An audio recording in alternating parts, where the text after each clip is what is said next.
A 16-year-old girl walked into the conference room, leaving the principal and the parent board speechless, all because of one overlooked sentence that nearly pushed the entire school into financial collapse. A sheet of paper slipped off the table, gliding softly to the floor, as if it did not want to be picked up. Ava bent down her fingers, brushing the cold edge against the tile. A thick stack of documents had just slid off the polished wood surface. The first page was clearly labeled in bold sea blue font, Sponsorship Collaboration Proposal, Blake Innovations X Horizon Academy. She had not meant to look, truly, but the very first words that caught the light from the yellow lamp stopped her in her tracks. Near the bottom edge of a supplemental page printed in thin font and nearly faded ink was a single sentence that made her breath hitch. Clause 17. If the art initiative fails to meet KPIs, the financial responsibility shifts entirely to the receiving institution. Ownership of all resulting artworks belongs to Blake Innovations. Ava frowned. She had never studied law, but she understood enough. This was a trap. If the program failed to meet vague artistic effectiveness standards, whatever that meant, then the school would be liable for all damages, both financial and reputational. Meanwhile, the sponsoring company assumed no risk, yet claimed full rights over student-produced work. It was a contract dressed up as support, but in truth, it transferred all the burdens to school while reserving all the benefits for the sponsor. There was no mention of student copyright, no ethical commitment to the educational community. As she began folding the page back, something caught her eye, a second version of the contract tucked just beneath, marked with a thin sticky note, Presentation Copy for Board Review. Ava opened it. She noticed the difference almost immediately. The structure was familiar, the language polished. But there was no Appendix B. All the controversial clauses had been removed.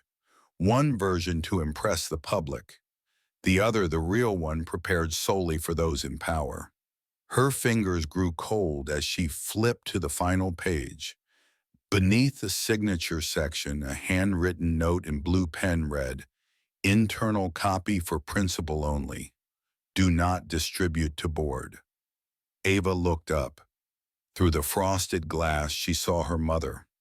Lorraine stooped over the steps, scrubbing diligently, her small figure leaning toward a stainless steel bucket. Ava suddenly remembered the only reason she was even here was to return the coat her mother had forgotten that morning. School had ended over an hour ago. Only a few janitors remained. Most rooms were dark, and the faint scent of lemon disinfectant still lingered in the air. But now something had changed. She was not just delivering a coat anymore. She was carrying a question. Ava returned both contracts to their original place untouched. Before doing so, she quietly pulled out her phone, silenced it, and photographed each page one by one. With every click, her heartbeat tightened. When she finished, she took a step back, drew in a deep breath, and walked out of the room as if she had never entered. Except now her eyes no longer held the gaze of a curious teenager. They carried something heavier, a chilling clarity, the kind born only when someone accidentally sees the rotten core of something dressed in the name of education for the community. Ava could not sleep that night. The small bedroom walls wrapped around her like a sealed box. The only sound was the steady ticking of the clock, as if time itself was moving forward, though inside her everything had stopped. The documents were now tucked away deep in her drawer. Her phone fully charged, the photos crystal clear. And yet it was that very clarity that left her feeling lost. The line between right and wrong, so easily defined in textbooks, suddenly became a foggy blur when faced with power, reputation, and ink stamped with authority. The next morning, Horizon Academy greeted the day as if nothing had happened. The flag was raised to the top of the pole. The loudspeakers announced the list of classrooms winning the weekly merit awards.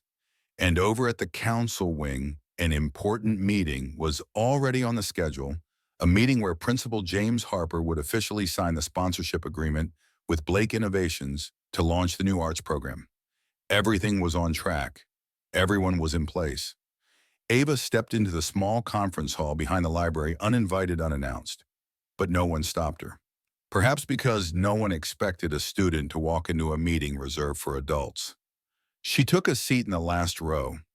Her face was pale, but her eyes had stopped trembling. When Olivia Carter finished her confident presentation and Principal Harper stood up to sign the agreement, Ava also rose to her feet. Not urgently, not defiantly. She simply stood like someone who had just realized they could no longer sit silently while a decision was about to be sealed. A decision that never should have existed in the first place. Excuse me, before you sign, I think everyone should reread Clause 17. The mood in the room shifted. A few heads turned, some brows furrowed. Ava stood tall, one hand resting gently on the back of her chair, her voice steady and unwavering. I apologize if I am interrupting, but there are two versions of this contract. One version does not mention any financial liability clause. The other does, and it assigns full responsibility to the school if the program fails to meet artistic benchmarks. Olivia Carter tilted her head slightly, smiling faintly. Are you certain these documents have already been vetted? This is the official version. Ethan Blake, who had remained silent until then, gave a subtle nod. We are always transparent. There may have been a misunderstanding somewhere in the document preparation. Ava did not argue. She reached into her bag and pulled out two neatly clipped sets of documents. She stepped forward and placed them on the center table.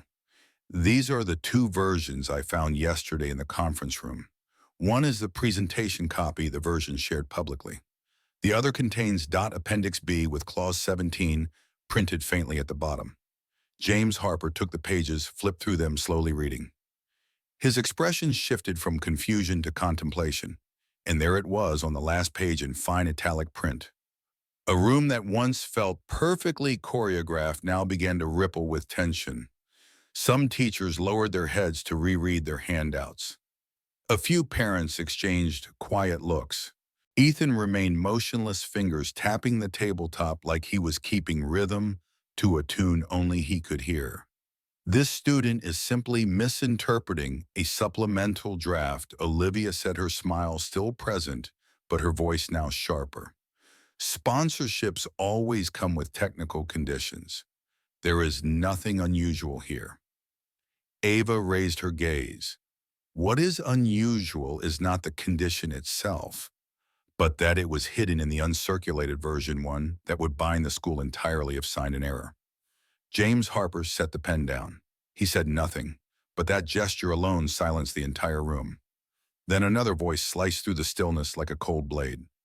What does a student know about finance? It was Mr. Graham, the sociology teacher known for being calm and neutral.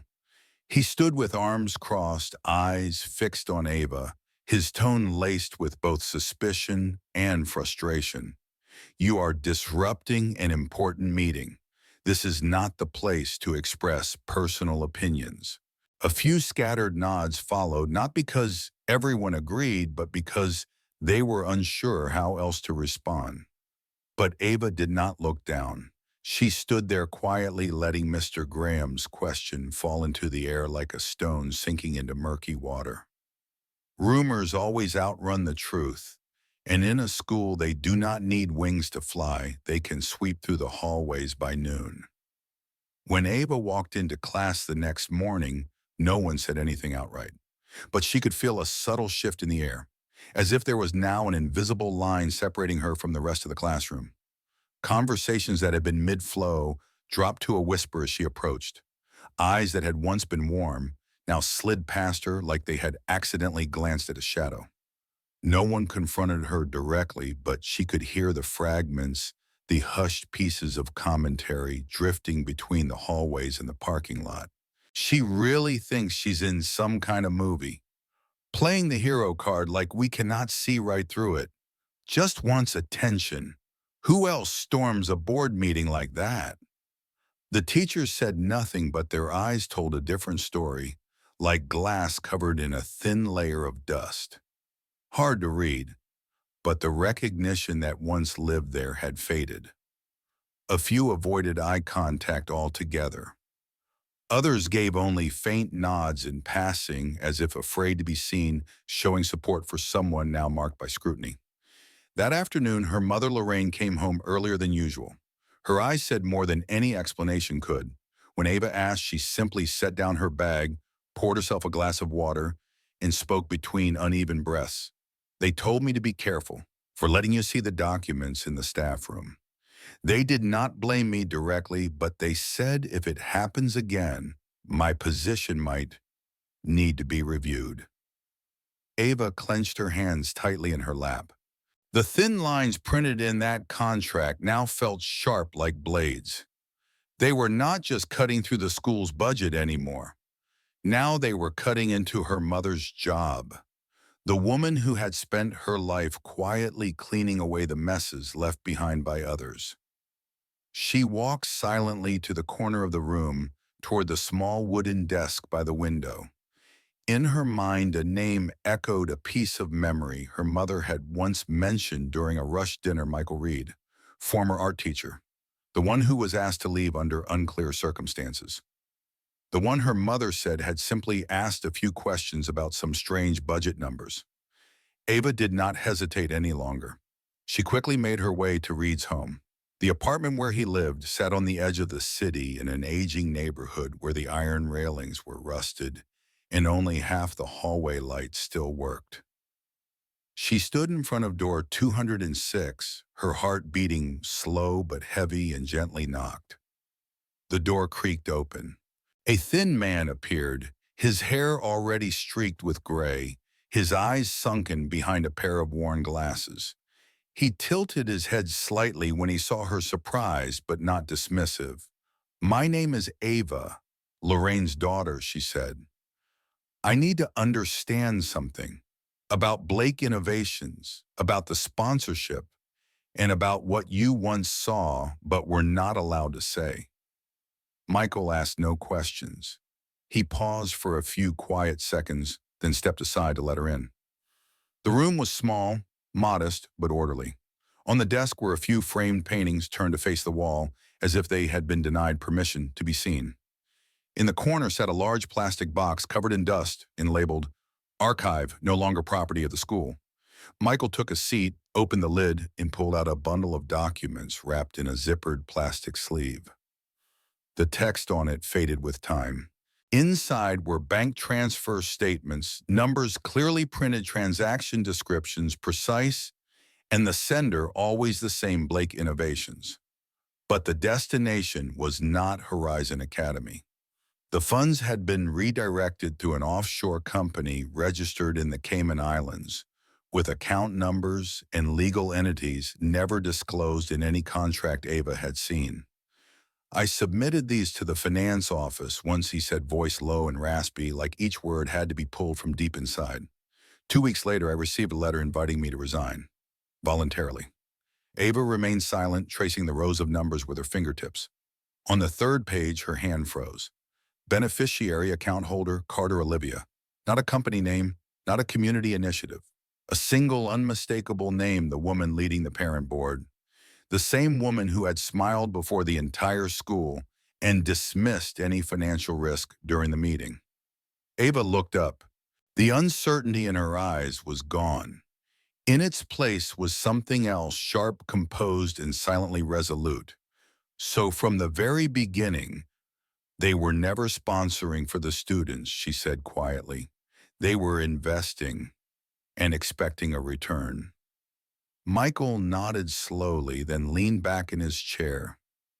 "I used to think maybe it was better to hold on to it than to speak up and be laughed out of the room. But after seeing you stand up yesterday in front of all those adults, maybe this time will be different. Maybe someone will actually listen." That afternoon, the sky darkened quickly. Ava sat in the far corner of the third-floor library, one of the quietest places on weekends, alongside Michael Reed. In front of them was an old laptop with a dim, flickering screen and stacks of paper files he had kept from his teaching years. The first traces of buried data began to appear, budget allocation sheets that had never been publicly disclosed, snapshots of last year's parent meeting minutes that had not been archived in the school's official records. But even with these suspicious pieces, it was not enough. Anyone can claim paper evidence is fake, Michael said as he flipped again through the bank transfers from the Cayman Islands. We need something from inside a system, something they tried to hide but have not erased. Ava nodded. She had already thought of that. Horizon Academy used an internal storage system called ArcVault, where every meeting note, document, revision, budget proposal, and internal email was automatically backed up. But after a data leak scandal 3 years ago, the school administration had locked down nearly all access. As a student, Ava could only view general documents. To go deeper, she would need more. She logged in, guiding Michael through the document index sorted by academic year. A list of parent meetings appeared going back several years, but every time she clicked on one, the screen flashed a red warning. Access restricted. Please contact system administrator.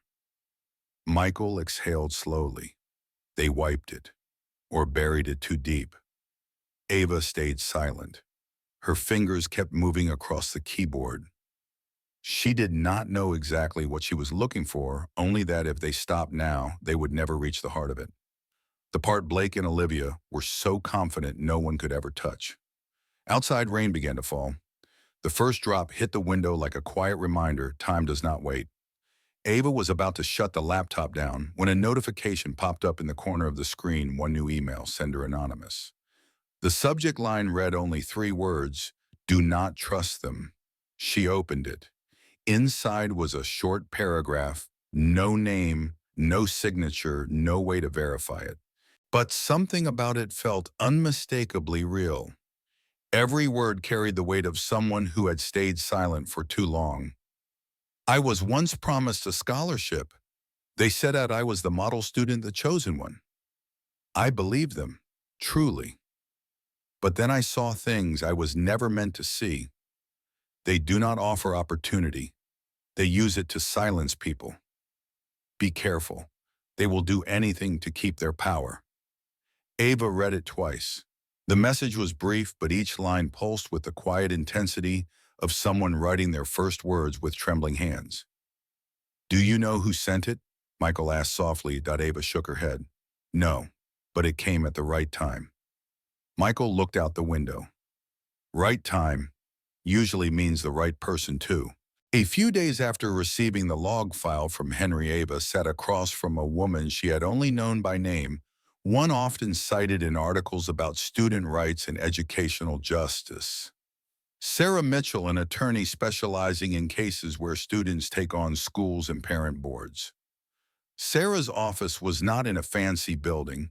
It occupied the second floor of an old community library.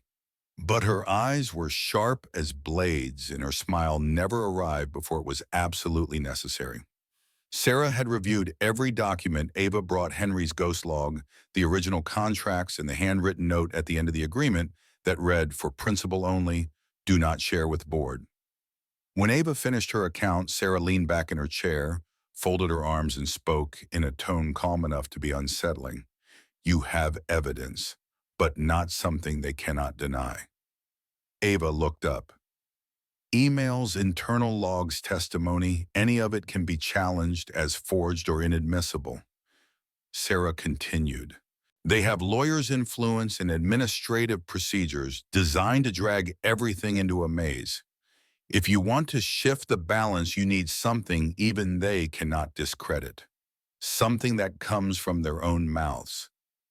Ava understood immediately, and she knew what she had to do. The internal parent board meeting was held in a private conference room on the ground floor of Building A, the kind of room used for donor meetings or sensitive matters kept out of public knowledge. This meeting was not announced. No wide invitations were sent, but Ava knew about it because of one discreet message from Henry. They're meeting at 5:30 p.m. Thursday, no students allowed. She arrived 10 minutes early. Her school uniform was swapped for a dark hoodie and deep-wash jeans. Earphones dangled as if she were listening to music, but the microphone was hidden cleverly beneath her coat. She did not enter the meeting room, just sat in the side alcove of the hallway a few feet away, separated only by frosted glass. She did not need to see. She only needed to hear. From inside, she heard chairs slide, glass cups clink, and then Olivia Carter's voice, clear, composed, and unmistakably in control. "They always think we're helping," Olivia said. "We offer funds, provide supplies, host events. No one has the time to comb through financial fine print. That contract. As long as a template looks official, no one bothers reading those faint lines in the appendix." A male voice, possibly the vice president of the parent board, spoke up. "What about the ownership of the student artwork? What if someone asks?" "We give a simple answer," Olivia replied smoothly. "The work belongs to the program, and the program is a joint effort with the sponsor." That is how every school arts initiative works: legal, streamlined, and efficient.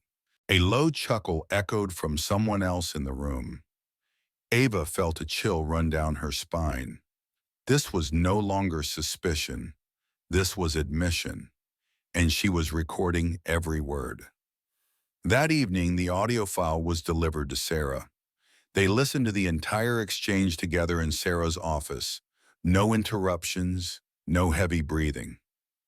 When the file ended, Sarah closed. The player looked up at Ava and for the first time gave a slow nod. "This is undeniable," she said. "We can file for a formal hearing. And if they dare push back, we can request a full-scale financial investigation." Ava clenched her hands in her lap. She knew a bigger storm was coming, and this time she was no longer walking into it alone. 3 days after the recording was finalized and confirmed legally admissible, Ava received a message from Principal James Harper. A public meeting would be held, attended by teachers, parents, board members, and even students, to clarify some concerns surrounding the sponsorship contract and recent events. She knew the meeting was not designed to give her a voice. It was organized to calm the public, to close the conversation. A formal, well-scripted gathering meant to restore the illusion that everything could return to normal. But Ava also knew there would be no going back. The night before the meeting, she went to Michael Reed's house. Together with Sarah Mitchell, they reviewed every piece of evidence: the audio recording, the transaction records, the internal revision logs, the Cayman account name. Sarah went over every step with care. "When you play the recording," she said, "do not interrupt. Let them hear the truth from their own voices, the ones they believe no one was listening to." On her way home, Ava stopped by the empty field beside the library. Cold winds slipped through her thin shirt, but she did not shiver. In her mind, Olivia's voice echoed from that closed-door meeting. A line that had once sounded harmless, now piercing straight through the ethics of education. "They believe us because we look humanitarian. Who has time to read the fine print?" Ava closed her eyes. Tomorrow she would step forward, not to win, but to make sure they never again had the right to pretend. The Horizon Assembly Hall was more crowded than ever. Rows of chairs were filled by morning, and the sound system had been tested twice. At the front stood Principal James Harper, his face taut as he gave the opening speech, a note of thanks, a public acknowledgement of the need for transparency, and then a formal invitation. "Student Ava Thompson, please step forward to share your statement." Ava walked to the front under the gaze of hundreds of students, teachers, parents, even those who had avoided her for the past 2 weeks. She did not look at anyone for more than a second. Her eyes stayed fixed on the podium, where the microphone waited, and where faint whispers had already begun to spread. "Here comes Act Two. What is she dragging in this time?" Ava stood tall. Her voice was not loud, not cold, but it was clear and steady. "My name is Ava Thompson. I am not here to repeat anything. I am here so you can hear something, not from me, but from the people involved." She unlocked her phone, connected to the central speaker. A moment of silence. Then Olivia's voice rang out, unmistakable. As long as the template looks official, no one bothers reading the faint lines in the appendix. The work belongs to the program, and the program is coordinated by the sponsor. Legal, clean, efficient. The entire hall seemed to freeze. Olivia Carter stood up from the second row, her voice sharp and loud. That recording is illegal. Students were not allowed at that meeting. Ethan Blake said nothing, but his feet began to shift beneath his seat, as if calculating the quickest exit. Some parents began murmuring. A few teachers exchanged glances, hands tightening nervously in their laps. Ava did not step back. She projected a second screen showing the ghost log from the internal system, clearly displaying edit records. A wave of murmurs swept through the room like a current tearing across still water. Olivia snapped, "This is fabricated. You are defaming a mother, a committed parent." Ava replied, voice calm and even, "And if necessary, I can submit the leaked chat logs from the IT system where they discussed how to present two different versions of the contract.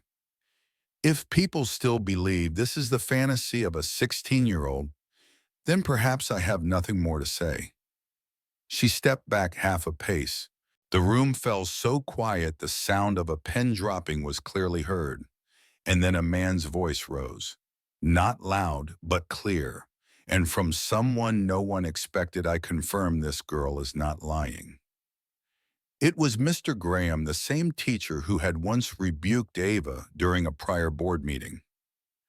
He stood now among the rows of faculty, his gaze locked on the podium. His shoulders were narrow, but his voice did not waver. "Years ago, I was handed a document. I was asked to sign off on the dismissal of Mr. Michael Reed, not for any wrongdoing, but because he asked questions about the sponsorship. The air felt like it had been squeezed from the room. I signed it," he continued, "because I was afraid. I thought staying silent would allow me to keep teaching. But today I cannot continue standing in front of students and teach ethics while relying on cowardice to survive." Graham fell silent, but his words lingered, longer and louder than any recording ever could. 3 weeks after the hearing, the city's Department of Education issued an official decision. Olivia Carter and Ethan Blake were found to have committed serious ethical violations in the field of education, exploiting sponsorship frameworks to manipulate public funding. Both were permanently banned from holding any management, advisory, or funding-related roles in educational institutions across the entire state and now face civil lawsuits from multiple parties. Blake Innovations withdrew from all projects at secondary schools. Their logo, once printed on posters, brochures, banners, was removed from every campus within a week. At Horizon Academy, Principal James Harper convened a full school assembly not to make announcements, but to deliver an apology. Standing before hundreds of students and colleagues, he admitted, "We allowed something dangerous to pass right before our eyes, not because we were incapable of recognizing it, but because we had grown too comfortable trusting what looked good on the surface." Then he looked down at the front row, where Ava Thompson sat beside her mother Lorraine, wearing faded shoes worn thin from late-night cleaning shifts. "From today onward, the school will establish the Ava Thompson Fund to support any student who dares to stand up for the truth, even the smallest one." The auditorium erupted in applause. But Ava did not rise. She simply turned and looked at her mother, the woman who for the first time in her life stood on a stage with her name called out by the principal, not to receive a paycheck, but to receive gratitude. Ava gave no speech. She did not step into the spotlight. She remained seated as if silence itself was the fullest reward for all the days she had once been forced to keep quiet. In the soft lighting of the hall, the white shirt she wore seemed both quiet and radiant, not for its design, but for the story woven into every thread. The following week, new transfer students arrived, a late enrollment barely noticed by most. During recess, Ava sat reading on a bench near the playground when she heard the soft scrape of a chair beside her. She glanced sideways. A younger boy, likely from a lower grade, sat down wordlessly. His uniform was slightly too large, his hair was neatly trimmed, his eyes did not meet hers. On his shoulder hung a faded school bag, the strap worn thin with time. But what caught Ava's attention was not the quietness in his presence. It was the logo on the bag, the Blake Innovations logo, scratched out so completely it was barely a collection of broken lines. Below it, written in red marker, was a single line of text. "We are not afraid anymore. You are the reason." Ava looked at the words for a moment longer, then smiled, saying nothing, because nothing needed to be said. Sometimes change does not begin with a powerful speech. It begins with a trembling handwritten sentence on the worn-out bag of a child who had stayed silent for far too long.